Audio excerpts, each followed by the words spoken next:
Hello and welcome back to Supernova 2013 on the Gold Coast. I'm your host of Geek Speak, Steve Muller. And I'm Mel, and we're here with the lovely Sylvester McCoy. Lovely. Do you want to borrow my glasses? I don't feel lovely. Sylvester McCoy! Hello. Which camera do I look at? They're all over the place. Now, I am very excited because you are quite the name in the geek world, because you have not only been the 7th iteration of Doctor Who, but Radagast the Brown in the Hobbit films. Yes. Yeah, that's true. I am. I'm Radagast the Brown, to be more precise. Radagast the Brown. Is there a trick to rolling your tongue? Yeah, you have to be born in Scotland. Really? I think that's about it, really. Yeah. No, it's great. I mean, it's weird, isn't it, how life pans out? To get one was a privilege. To play Doctor Who was a glorious, one of the great television acting roles, because it is so full of opportunities for an actor to explore, comedy, tragedy, misery, whatever you want to go, whatever journey, danger, the lot. And to be a superhero without having to wear your underpants on your trousers is, it's good privilege, really. And then to get Radagast, lovely part. Well, I was absolutely amazed by your performance with the bird poop in the hair and the little whistling that you do with the birds. See the bird?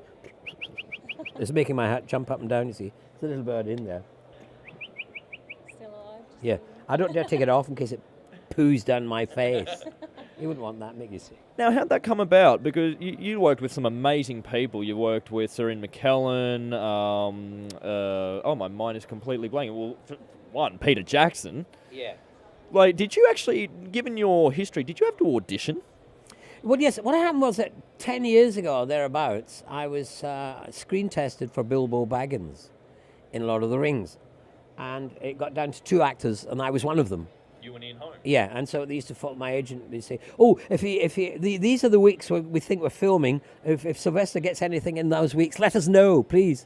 Anyway, it got down to the last. I didn't know it was Ian Holm I was up against, and then I didn't get it. And then you found out, and you're like, No, I was hugely. I thought, what a privilege to be in his company. To be thought almost equal to Ian Holm is just, that's hugely flattering, really. And so I was upset, I was sad, but at the same time, I kind of patted myself on the back having got that far. That's when they first discovered me. They knew who I was. Then, as luck would have it, I was doing King Lear, the tour with the Royal Shakespeare Company around the world. Ian was King Lear, and I was playing his fool. And we came not only to Australia, but we went to Wellington and Auckland, and Peter and Fran and Philippa and the family, they all came to see it. So then they got to see me in flesh, as it were, and then they invited me to their home, and we got on really well. And so that was the second step towards it. The third one was I had to do a screen test for Guillermo del Toro, because he didn't know who I was, but they wanted me, to obviously be in it. But they said, so I went along, I did the screen test as Radagast, and he said, sí, because he's Spanish. So he said, yes. Sí. Well, he translated that really well. You're brilliant. Anyway, So anyway, as I got it, that's how, that was a long journey towards it.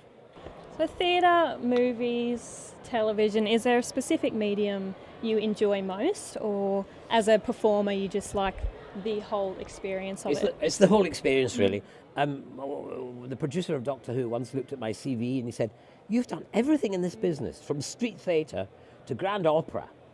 He said, "Everything except ballet." I've never been in a ballet. It's a bit old now. I can't. There's still time. I couldn't get on my toes and go bing bing bing bing bing. So I love doing it all, really, and I love the fact that I have done nearly everything I've done, from low humour to high humour to opera, operettas, musicals, Shakespeare, many of the Shakespearean clowns as well as straight parts, modern plays written for me, all that kind of stuff. And the spoons, playing the spoons with the London Concert Orchestra at the Barbican Hall. I was very proud of that. Now, with 2 more Hobbit films to go and the 50th anniversary of Doctor Who, what can we expect from Mr. Sylvester McCoy in the future? Well, I've just finished doing a little film called The Christmas Candle, which you might work out when it's coming out. Easter? Candlemas Day. Anyway, it's I just finished that a couple of weeks ago, and that's the next thing that will come out. It's a beautiful little story about kind of slight Dickensian story set in 1890s in the West Country of England, and this in medieval times, an angel came down and blessed the candle, and so every 25 years or so, someone in the village gets a miracle from this miraculous candle. But this time, something goes awry and the candle vanishes and everything goes haywire. And also tied up in it is that my part, which is the candle maker, wants his son to take over the business. But his son is a modern young man and he's running a sweat factory making light bulbs. So there's that kind of world thing going on. It's quite fun.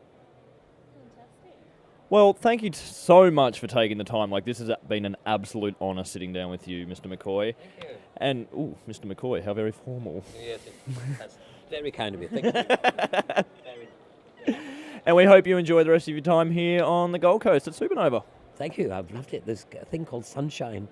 I don't know what it was. People had to tell A me. lot of people have said that today, actually. The sunshine's amazing. Because, we've had the most appalling winter and spring. We haven't had a spring. We just had one long winter. It's gone on and on and on. I think it's still cold in Britain at the moment. Come back in summer. You'll never want to see the sun Come back again. and visit us No, anytime. I have, yeah. I think you might be right. But, I'm quite liking this. The other times I've come to Australia, it's been the winter. So that was really disappointing coming to Australia in the winter. Well, thank you again so much for taking the time to talk to us, Mr. Sylvester McCoy.